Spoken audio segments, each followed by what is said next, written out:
Students, अपने last lecture में समझा था कि how we can apply conservation of mechanical energy इन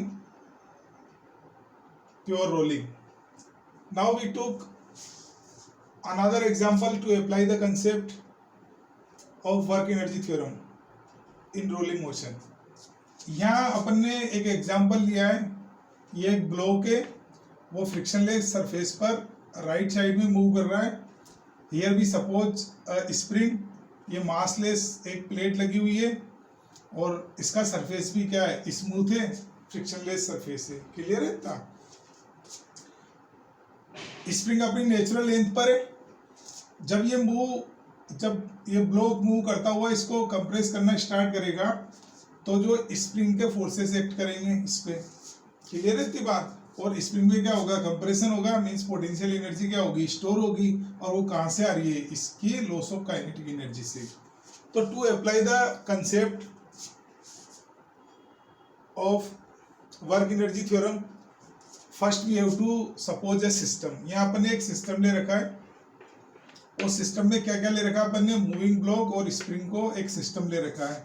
तो जब अपन इसको सिस्टम मान लेंगे तो फिर सिस्टम पे कौन कौन से फोर्सेज एक्सटर्नल हो रहे हैं, एक तो mg, एक n, और एक जब ये स्प्रिंग का कंप्रेशन होगा तो ये n डैश जो होगा वो, these are the external forces. तो एक्सटर्नल फोर्सेज कौन कौन से हो रहे हैं, an, mg और n डैश. और work energy theorem for the system क्या होती है, W external plus W non conservative internal equal to delta K plus delta U. तो non conservative internal forces absent है और उनका वर्क क्या हो गया, जीरो. यहाँ वर्क डन बाई n ये भी जीरो है because theta is 90 degree. Work done by mg is also zero because again theta is 90 degree. And W n dash is zero because here displacement is zero. So work energy theorem क्या हो गई यहाँ पर, W external equal to delta K plus delta U. और W external किस किस के work है, n का, mg का और n डैश का. तो ये सब जीरो है. So delta K plus delta U equal to क्या हो गया, zero. Means minus delta K equal to delta U. It means loss of Ke is equal to gain of Pe of spring. तो जो loss है that is Ki minus Kf, और जो gain है spring की पोटेंशियल एनर्जी में that is Uf minus Ui.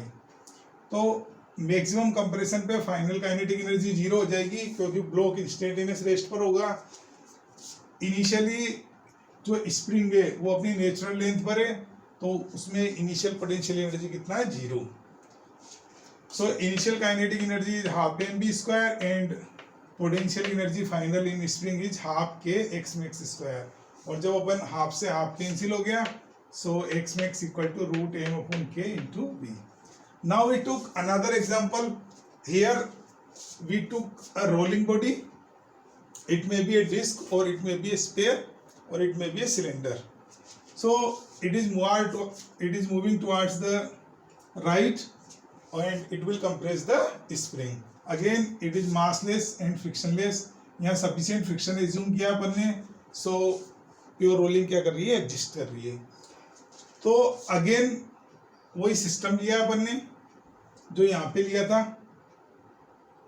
वही external forces हैं. बस डिफरेंस किस बात का है कि यहाँ पर जो काइनेटिक एनर्जी है that is of rolling. So loss of kinetic energy किसकी है, रोलिंग की. और रोलिंग की काइनेटिक एनर्जी का इक्वल होती है half mv square 1 plus I upon mr square. और gain of potential energy of spring क्या है, again it is half k x max square. x max क्या है, maximum compression in the spring. So half से half cancel हो गया. Again solving it we get x max equal to root m upon k 1 plus I upon mr square into v.